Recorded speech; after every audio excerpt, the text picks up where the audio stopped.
만일 우리가 그리스도 안에서 의롭게 되려 하다가 죄인으로 드러나면 그리스도께서 죄를 짓게 하는 자냐? 결코 그럴 수 없느니라. 만일 내가 헐었던 것을 다시 세우면 내가 나를 범법한 자로 만드는 것이라. 내가 율법으로 말미암아 율법에 대하여 죽었나니 이는 하나님에 대하여 살려 함이라. 내가 그리스도와 함께 십자가에 못 박혔나니 그런즉 이제는 내가 사는 것이 아니요 오직 내 안에 그리스도께서 사시는 것이라. 이제 내가 육체 가운데 사는 것은 나를 사랑하사 나를 위하여 자기 자신을 버리신 하나님의 아들을 믿는 믿음 안에서 사는 것이라. 내가 하나님의 은혜를 패하지 아니하노니 만일 의롭게 되는 것이 율법으로 말미암으면 그리스도께서 헛되이 죽으셨느니라. 아멘. 1963년, 그러니까 참 오래전 얘기입니다. 63년에 제가 처음으로 미국 유학을 갔을 때 정말로 어리둥절했습니다. 도대체 이걸 내가 어떻게 이 학과를 감당할 수 있을까 하는 걱정을 하면서 갔는데, 그 초등학기에 찰스 다위라고 하는 세계적인 유명한 교수님으로부터 누트 신학을 공부하게 됐습니다. 그때 제 깊은 인상이 하나 있습니다. 그것은 뭐냐면, 우리나라에서 대학 교수님들이라고 하면은 대개 뭐 노트 가지고 와서 읽어주고 그 정도였어요, 옛날에. 그러나 이 큰 대학에 갔더니요, 다위 교수님이 한 과목 가르치는데 3시간이에요. 3시간 강의를 하는데 분필 하나 가지고 나왔어요. 하나 가지고 와서 딱 몇 자 써놓고서 3시간 동안 강의하는데 깜짝 놀랐습니다. 세상에, 이게 학자다, 이게 교수다, 저 정도 돼야 되겠다 하는 생각까지 했습니다. 정말 깊은 감동을 받았는데, 루터와 칼빈을 공부했는데 너무 훌륭한 세계적인 학자로부터 한 학기 강의를 들은 것을 저는 자랑스럽게, 오늘도 자랑스럽게 생각을 합니다. 그런데 이제 한 학기를 공부 다 하고 나서 시험 봐야 되잖아요. 학기말 시험을 보는데 이 큰 걱정이죠. 내가 한국말이 아니고 영어로 하는 거니까 이걸 감당할 수 있을까 벌벌 떨고 이게 이제 한 학점이 낙점되면요, 장학금이 끊어지거든요. 공부를 하고 못하고가 문제가 아니에요. 학교에서 쫓겨나요. 그런 상황입니다, 이거 지금. 그런데 이제 시험장에 들어갔는데 블루북이라고 하는 아주 파랗게 된 노트가 있어요. 이만한 노트인데 종이가 아니고 노트예요. 노트를 갖다가 다 돌려주고 나서는 흑판에다가 딱 글 한마디 딱 쓰는데, 루터 신학을 십자가의 신학이라고 하는 이유를 논술하라 딱 한마디 써놓고 나가버렸어요. 이제 여기다가 내가 3시간 동안 써야 됩니다. 세상에 무슨 말을 써요, 3시간 동안. 아주 정말 진땀을 뽑았습니다. 내가 이거 오늘 이거 잘못하면 학교에서 추방당하는 거 아닌가, 아주 걱정을 하면서 힘든 시험을 봤던 기억이 있습니다. 그건 이제 잊을 수가 없어요. 아무튼 루터 신학을 별명으로 말하기를 십자가의 신학이라고 합니다. 그 이유가 뭐냐? 이것을 논술하라, 3시간 동안 그런 시험을 본 일이 있습니다. 오늘 종교개혁주일입니다. 개혁신학의 주제가 뭐냐? 여러분 잘 들으셔야 됩니다. 대단히 중요한 겁니다. 16절에 보면, 사람이 의롭게 되는 것은 율법의 행위에서 난 것이 아니요 오직 예수 그리스도를 믿음으로 말미암는 것이다. 의의 문제입니다. 사람이 의롭게 되는 것, 여러분 생각해 보세요.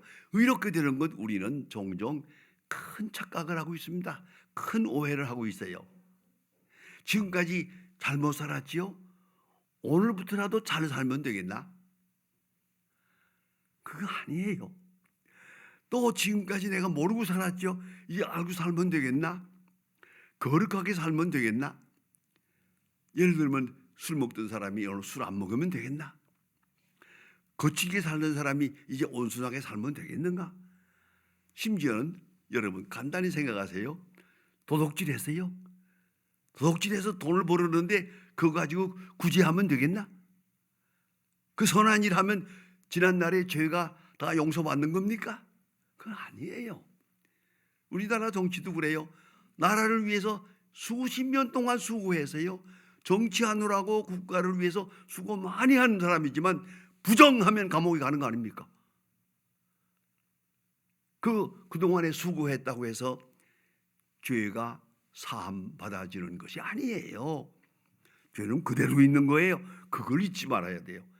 내 스스로 죄에서 벗어나고 형벌에서 벗어나고 죄의식에서 벗어나고 진노에서 벗어날 수 있다고 하는 착각을 하면 안 돼요.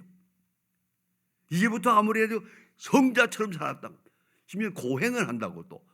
나는 가서 농촌에서 봉사하겠다, 문둥병자를 위해서 봉사하겠다, 뭐 외국에 가서 봉사하겠다, 이렇게 살면 죄사함 받을까? 천만의 말씀이에요. 절대로 아니옵시다. 어떤 선행도, 어떤 고행도, 어떤 자선도 내가 지은 죄를 사할 수 있는 게 아니고 사함 받는 게 아니라는 것을 꼭 알아야 됩니다. 의롭게 되는 것은 오직 형벌을 받아야 됩니다. 죄의 값은 사망입니다. 죽어야 되는 겁니다. 죄의 지어서니 죽어야 되는 거죠. 죄의 지어서니 당연히 죽어야 해요. 그런데 하나님의 사랑은 여기 나타납니다. 대신 죽게 했어요. 내가 죽은 게 아니고 대신 죽게 만들었어요. 그리고 그 다음 차례가 제일 중요합니다. 대신 죽었으니 내가 죽은 건 아니지만 나 대신 죽은 사람이 있잖아요. 그러면 그걸 믿어야죠. 내가 죽은 것으로 믿어야죠. 그게 구원의 길이에요. 굉장히 중요한 이 기독교 신앙의 핵심이 여기 있는 겁니다. 여러분 구약 성경을 보세요. 출애굽기, 신명기 그렇지만 특별히 레위기서에 가서 보면은 제사를 많이 드립니다. 뭐 이런 제사, 번제, 소제, 뭐 속건제, 뭐 속죄제, 그 제사가 쭉 있는데 피가 제사 성전에 피바다가 있는 겁니다. 생각해 보세요. 요 윌리엄 바클레이가 이에 대해서 자세하게 쓴 책이 있습니다. 이런 말을 했어요. 6월절이 되면은 성전에서 피가 강과 같이 흘렀다. 절대 과장이 아니에요. 생각해 보세요. 한 곳에서 양 1000마리를 죽였어요. 목을 쳤어요. 거기서 피가 나와요. 그러니 그 피가 강과 같이 흘렀다는 얘기가 조금도 과장이 아닙니다. 많은 제물을 죽었어요. 그래서 소도 양도 그리고 비둘기도 다 이렇게 제물로 죄인들이 가지고 와서 바쳤어요. 그 자리에서 죽였어요. 그러면 중요한 건 이거예요. 왜 죽었냐? 죄의 값은 사망이니까. 죄를 사하려면 죽어야 되니까. 생명의 문제니까. 내가 죽어. 그러면 죄인은 그 앞에서 내 대신 양이 죽는다. 내 대신 저 제물이 죽는다. 하고 그 물 앞에 꿇어엎드려서 1시간 동안을 엎드려 기도하고 있는 거예요. 대신 죽었어요. 이 대신 죽는 것을 허락하신 것이 하나님의 아가페적인 사랑이에요.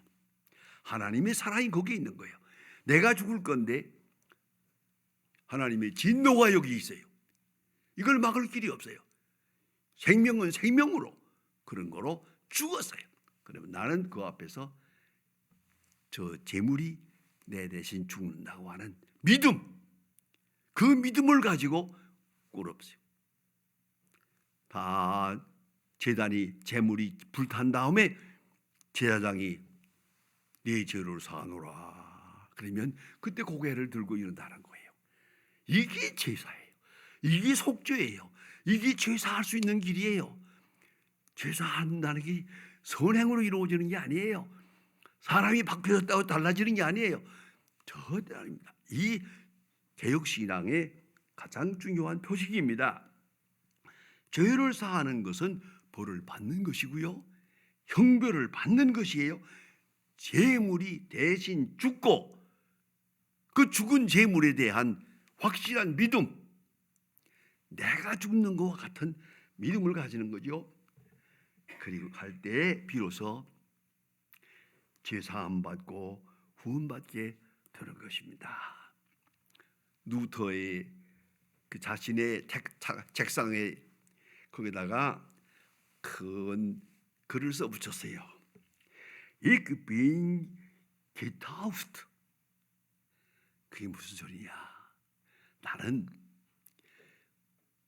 세례받았다. 나는 세례가 뭡니까? 옛사람이 죽고 새사람이 사는 거거든요. 내가 죽고 그리스도가 사는 거예요. 나는 세례받았다. 오늘도 세례받았다. 내가 죽고 그리스도가 사는 나와, 이게 굉장히 중요한 거예요. 그 신앙을 항상 확인하기 위해서 앞에다 써붙였어요. 대단히 중요한 겁니다. 항상 내 대신 재물이 죽었다. 거기에 대한 확실한 믿음, 그 재물과 내가 하나가 되는 신앙적 의식, 감성적인 의식, 의지적인 결단, 함께 가야 한다는 것을 알아야 합니다. 그래서 중요한 것은 의롭게 되는 일은 내가 선행을 해서 되는 것도 아니고 달라져서 되는 것도 아니고 내가 무슨 이제부터 공로를 많이 세운다고 되는 것 절대 아니올 것이다. 죄사함 받는 길은 오직 이 길밖에 없어요. 그래서 성경은 말합니다. 의롭다함을 얻는 것이다. Justification. 의롭다함을 얻는다. 의가 되는 게 아니에요. 의롭다함을 얻는 거죠. 의롭다함을 얻는 그것은 오직 믿음으로 가능해요. 그래서 솔라 피데, 솔라 그라티아, 솔라 글로리아 세 가지를 말합니다. 오직 믿음, 오직 믿음. 믿음이 뭡니까? 저 십자가의 예수, 제물로 돌아가시는 예수, 그 속에 내가 죽었다. 내가 이미 거기 못 뺏겼다. 그런 체험을 말하는 것이에요. 십자가는 죽음입니다. 그런데 특별합니다. 대신 죽는 죽음입니다. 대신 죽는 죽음을 하나님이 허락하셨습니다. 이 대신 죽는 죽음 그 자체가 아가페입니다. 하나님의 사랑입니다. 큰 사랑입니다. 대신 죽는 것이죠. 이 하나님께서 이 일을 허락하셔서 예수님께서 선택적으로 이 거룩한 역사를 감당하게 됩니다. 그래서 예수님 말씀은 십자가 앞에서 말씀합니다. 아버지께서 내게 주신 잔을 내가 마시지 않겠느냐. 가만히 생각해 보세요. 십자가는 로마 군인이 지은 거예요. 빌라도가 재판한 거예요. 가야바가 아부한 거예요. 그러나 예수님은 싹 지워버리고 아버지께서 내게 주신 잔을, 만민을 구원하기 위해서 내게 주신 거룩한 구원의 사역이요, 이걸 내가 감당하지 않겠느냐 하고 예수님은 십자가를 집니다. 절대로 빌라도 때문이 아니에요. 가야바 때문도 아니에요. 예수님은 만 백성을 구원하기 위하여 자원적으로 십자가를 졌다는 사실을 잊지 말아야 합니다. 율법의 심판은 오직 죽음으로 완성이 됩니다. 율법의 효력이 죽음에서 정지됩니다. 로마서 7장에 보면 사도 바울이 비사를 들어서 자세하게 설명했어요. 재미있는 얘기이면서도 심각한 얘기입니다. 여기 여자가 있다. 여자가 결혼했는데 남편하고 같이 있으면서 딴 남자를 만나면 그건 간음하는 여자다. 간음죄가 된다.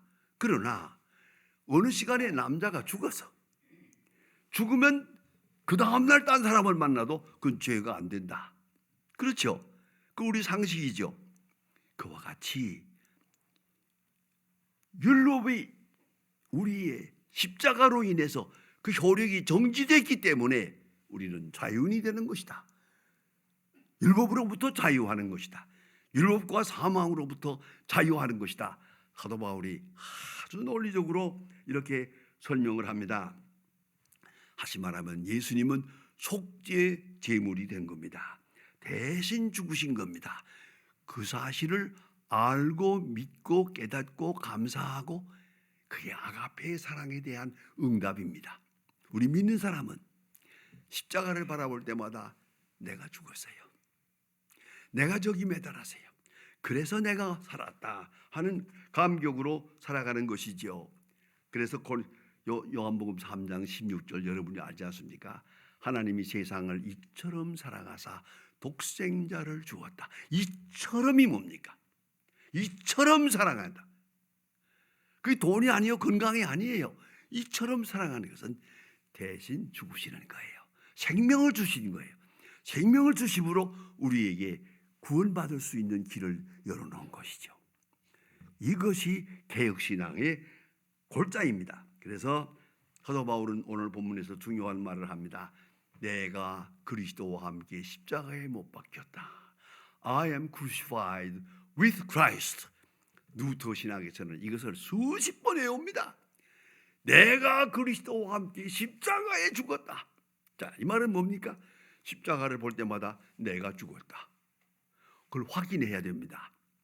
확인해야 됩니다. 여러분, 내가 죽으면 돼요. 제가 미국에서 공부할 때 어떤 교회 가서 한번 설교를 했어요.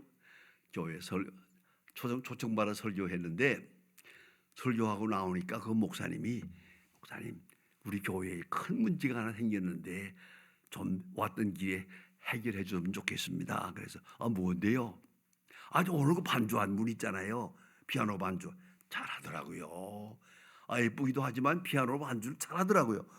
그래서 내가 참 피아노 잘 친다 그런 생각을 했는데 그분이 서울 영락교회 장로 딸인데요. 여기 와서 공부하다가 연애가 돼서 남자하고 결혼을 했는데 애가 둘입니다. 지금 애들도 저기 와 있는데 이혼한답니다. 큰일 났어요. 이거 지금 교인이 많지 않은 중에 우리 한국 사람들이 모범적인 가정이 돼야지. 한국 사람 중에 저런 이혼하는 일이 생기면은 이 전도에 엄청나게 방해가 되고 한국 교포 사회에서도 큰 문제가 됩니다. 이혼하지 않아야 되겠는데 저런저런 아무리 권면해도 안 됩니다. 이혼하겠다고 결심했대요. 목사님 한번 만나주세요. 내가 만난다고 무슨 수가 있나? 저도 만나자고 그래요. 그래 내가 점심을 얻어먹으면서 만났어요. 커피숍에서 만나가지고 쭉 얘기를 들어보았어요. 왜 이혼하려느냐 하니까 성격이 못 떼먹었고 말씀 못 떼먹었고 못 떼먹은 얘기만 자꾸 해요. 가만히 들으니까 이혼을 해야겠더라고요. 그러니까 그 말이 맞더라고요. 못 살겠더라고요. 다 듣고 나서 내가 마지막에 그러나 애가 둘인데 쟤들을 불쌍하게 만들 수는 없잖아. 당연히 하나님께서 주신 귀한 아들 딸인데 저 어린아이들을 불쌍하게 만들면 안 되잖아. 어떻게 무사히 살 수 있는 길이 없을까 했더니 이분이 하는 말이 있죠 그래요. 있으면 살아야지 했더니 딱 한마디예요. 내가 죽으면 되죠. 간단하죠. 내가 죽으면 되죠. 그렇습니다. 내 성격이 내 자존심이 깨끗이 죽으면 아무 문제도 없어요. 근데 무사히 살았어요. 여러분 이거 잊지 말아야 돼요.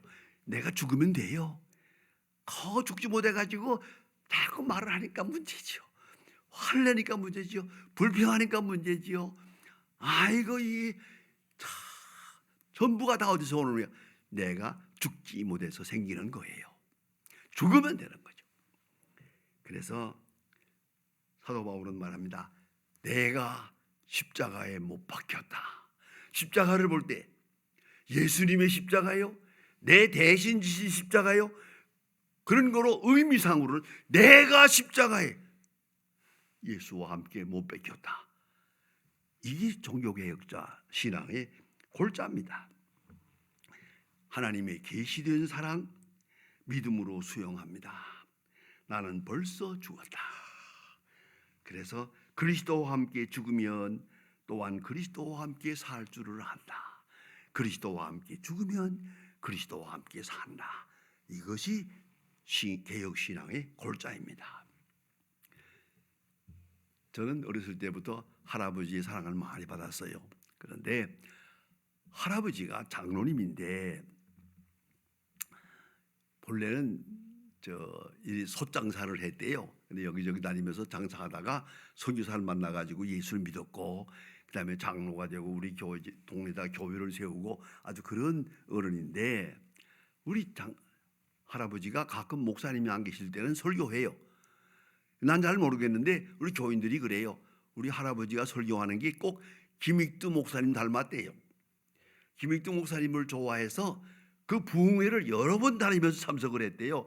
일주일씩. 그래가지고 김익두 목사님을 흠모하고 존경해가지고 닮았어요. 그 김익두 목사님처럼 설교를 하신다고 그래요. 그런 말을 듣고 내가 김익두 목사님을 만나고 싶었어요. 내가 지금 컸으니까 한번 내가 죽기 전에 김익두 목사님을 만나야겠다. 그 뭔데 신천까지 갔어요. 그게 아주 수백 리입니다. 거기를 내가 걸어서 신천까지 가서 그 교회를 2번 나갔어요.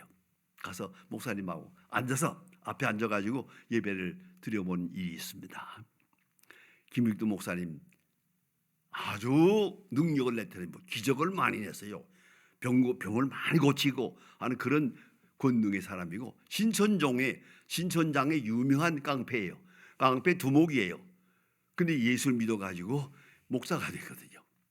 그분이 부흥회를 인도하러 가는데 여름에 너무 더워요. 가자 걸어서 산을 올라가려니까 얼마나 더워요. 조금 참고 올라가서 다 벗고 좀 쉬어가지고 가야겠다 해서 그냥 피땀을 흘리면서 올라갔대요. 가자마자 아무도 없으니까 옷을 다 벗어서 두루마기니 뭐니 다 찢어놓고서 이렇게 밖에서 불어오는 바람을 쏘이고 있었대요. 근데 이쪽에서 반대편에서 올라오는 청년이 하나 있더래요. 술 좀 취해가지고 비틀비틀하면서 올라오더래요. 하더니 김익두 목사님을 쩍 보더니 너 왜 나보다 먼저 올라왔냐? 딱 하고 때리는 거예요. 아니 이것이 산을 올라가는 사람은 먼저 올라가고 싶은 생각이 있긴 했겠지만 방향이 다르잖아요. 반대 방향에서 왔는데 김익두 목사님 맞을 이유가 없잖아요. 이리 치고 저리 치더래요. 그냥 맞았대요. 때리치는 대로 다 맞았대요. 마지막에 대항을 하지 않으니까 이 사람이 씩씩하고 숨을 몰아쉬고 있더래요. 그때는 끝난 줄 알고 다 때렸어. 조용하니까 손을 딱 잡았대요. 저도 악수 한번 해봤는데요. 손이 커요. 딱 쥐면 손이 부러지는 것 같아요. 그분이 딱 잡고 예수는 내가 믿고 복은 자네가 받았네 그랬대요. 이 사람이 이걸 못 알아들어요. 내가 김익두야. 아이쿠 나 죽었구나. 이제는 발발 떨더래요. 이거 무릎을 꿇고. 그래서 내가 뭐라고 그래? 내가 김익두라고. 내가 예수 믿기 전에 이런 일 당했으면 자네는 여기서 끝나는 거야. 인생 끝나는 건데 내가 예수 믿었기 때문에 자네가 살았어. 그러니까 예수는 내가 믿고 복은 자네가 받았지. 그랬더니 목사님 나는 어떻게 하면 좋겠습니까? 뭘 어떻게 따라와. 그래서 부흥회 가서 따라가서 일주일 동안 참석하고 은혜 받고 중생해가지고 장로가 됐대요. 그 얘기를 실거하면서 그렇게 젊은 사람들 앞에서 아주 설교하는 걸 제가 들었습니다. 여러분, 이 정도 되려면 내가 죽은 거지요. 깨끗이 죽은 거지. 내가 죽으니까 저가 살았지. 이걸 잊지 말아야 합니다. 그래서 로마서 6장 8절에 보면 그리스도와 함께 죽으면 그리스도와 함께 살 줄을 내가 아노니. 그리스도와 함께 죽으면. 유명한 칼바르트의 신학 원리가 있습니다. 알키메디안 메토드라고 하는 이론인데요. 알키메데스의 원리, 여러분 중학교 다닐 때 다 배웠죠? 그건 무슨 소리냐면 간단히 말하면 여러분 목욕탕에 물을 닮았죠? 물을 가득 채웠다고 합시다. 사람이 이제 거기에 내가 들어가요. 그러면 싹 하고 빠져나가죠. 물이 빠져나가잖아요. 그럼 얼마큼 빠져나갔을까? 내 몸무게만큼 빠져나가는 거죠. 그러니까 이 말의 원리는 뭐냐면 예수가 십자가에 죽으셨다는 것은 내 죄가 그만큼 많다는 뜻이에요. 십자가를 바라볼 때마다 내 죄가 저 정도야. 저 속에 계시되어 있어요. 너는 이런 죄인이다. 그걸 잊지 말아야 합니다. 그래서 그리스도의 십자가만큼 나는 죄인이다. 항상 생각해야 되겠고, 나는 벌써 죽었다. 그리고 십자가를 쳐다볼 때마다 내 죽음을 확인해야 돼요. 확인해야 돼요. 그걸 잊지 말아야 합니다. 저도 목회 이렇게 한 오래 60년 동안 오래 하면서 여러 가지 어려운 일이 많았어요. 가끔 제자들이 물어봐요. 목사님, 교회가 어려운 일도 많았을 텐데 어떻게 그때는 해결했습니까? 하고 나한테 물어봐요. 그럼 내가 대답해요. 나는 문제라고 생각한 일이 없는데, 한 번도 고민해 본 일도 없는데 어떻게 그럴 수 있습니까? 아니, 내가 죽었잖아. 난 대답할 말은 없어. 대답해 본 일도 없고 또 고민해 본 일도 없어. 내가 실수가 많은 사람인데 뭐 그 정도 좀 말 좀 들으면 어떤가? 내 부족함이 많은데 상관없다. 나는 죽었다 하는 순간 아무것도 아니야. 아무리 자유로울 수가 있는 거예요. 그걸 잊지 말아야 합니다. 그래서 갈라디아 5장에 보면 그런 말씀이 있어요. 정과 욕심도 십자가에 못 박았다. 예수 믿는 사람은 정과 욕심, 명예 다 십자가에 못 박아버려서 죽어버렸어 벌써. 그리고 사는 거예요. 또한 고린도전서 15장에 보면 사도 바울이 말합니다. 데일리 베프티즘이라는 말을 합니다. 나는 날마다 세례를 받는다. 날마다 죽고 날마다 살고 날마다 데일리 베프티즘, 날마다 세례받는다. 그런 마음으로 함께 죽으면 함께 살 것이에요. 여러분, 내가 이제부터 깨끗하게 살고 바르게 산다면 내가 하나님 앞에 의롭다 함을 얻는 것이 아닙니다. 오직 십자가의 죽음, 그것만이 내 죄를 사할 수 있어요. 그리고 이미 죽은, 그리고 오늘도 죽음을 확인하는 그런 믿음으로 살아가면 부활의 아침이 있습니다. 그리스도와 함께 죽으면 그리스도와 함께 살 것이에요. 그것이 그리스도인의 신앙이요, 특별히 개혁신앙의 본질입니다. 기도하십시다. 하나님 아버지, 오늘 특별히 개혁주의를 당해서 주께서 우리에게 주신 복음 중의 복음, 귀한 말씀을 재확인합니다. 주여, 그리스도와 함께 죽고 그리스도와 함께 산다고 하는 것, 그리스도와 함께 온전히 자기를 부정하고 그리스도와 함께 이제는 찬송과 감사와 영광으로 일관된 거룩한 생을 살 수 있도록 확실한 개혁신앙적 신앙의 사람들이 되게 하여 주시옵소서. 예수님의 이름으로 기도합니다. 아멘.